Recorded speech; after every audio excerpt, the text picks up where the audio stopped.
Sa Pinas, tinatawag ang bobo kapag hindi ka pumasa, hindi ka sumunod, hindi ka mabilis, hindi ka pareho ng sagot ng karamihan. Kapag sinabi namang matalino ka, mabilis sumagot, may diploma, at oo, may halaga yan. Pero napansin mo ba, maraming matalino sa papel ang nahihirapan sa totoong buhay. May degree, pero ang loob, hindi free.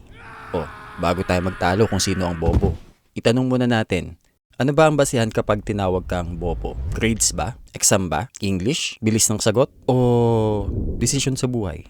Kung mali ang sukatan ng bobo at talino, edi kalokohan ng payo. Kaya tigilan na natin ng pa-smart. Pag-usapan natin yung talinong nakakatakas talaga sa katangahan ng sistema. Mga bobo! Mga bobo! Number 1. Alamin mo kung kailan ka hindi sasali. Hindi lahat ng laban kailangan mong patunayan ng sarili mo. May mga diskusyon na wala kang mapapanalo, mauubos ka lang, ego lang ang makikinabang. Kapag may usapan, tanungin mo muna ang sarili mo. May bababago ba pag sumali ako? Kung wala, matras.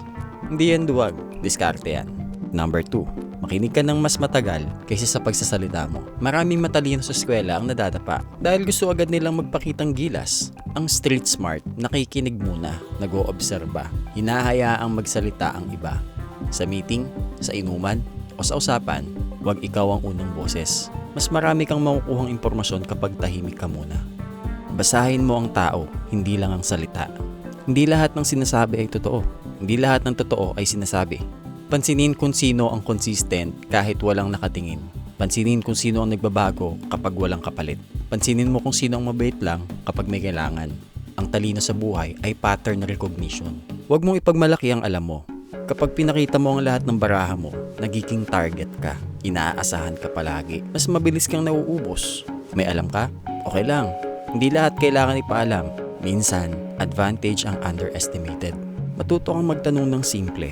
Di mo kailangan mag-English o magtunog matalino para makakuha ng malinaw na sagot. Paano nangyari yon? Anong mangyayari kapag di natin ginawa? Para kanino to? Minsan, ang tamang tanong ay mas mahalaga kaysa mahabang paliwanag. Piliin mo ang konsensya kaysa shortcut. May mga pagkakataon na pwede kang manlamang. May pagkakataon na pwede kang makalusot. Tanungin mo ang sarili mo, kaya ko bang dalhin to bukas? Ang street smart ay marunong kumita. Ang tunay na talino ay marunong matulog ng mahimbing. Alamin mo kung kailan ka alis. Hindi lahat ng trabaho, barkada o sitwasyon kailangan mong tiisin habang buhay. Kapag lagi kang talo kahit tama ka, kung hindi ka na nag-grow, kapag unti-unti ka nawawala, maganda ka na umalis. Ang pag-alis ay skill. Mag-ipon ng tiwala, hindi lang pera. Sa totoong mundo, mas mabilis gumalaw ang may tiwala ng tao. Paano? Tumupad sa maliit na pangako, huwag magpabida sa tagumpay ng iba. Maging consistent kahit walang reward. Ang tiwala ay currency. At minsan, mas mahalaga pa to kaysa diploma. Huwag kang mahiya sa pinanggalingan mo. Maraming matalino sa papel ang takot magmukhang simple.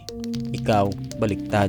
Gamitin mo yung karanasan, gamitin mo yung hirap, gamitin mo yung diskarte. Hindi lahat na matalino galing sa libro, yung iba galing sa pagbangon.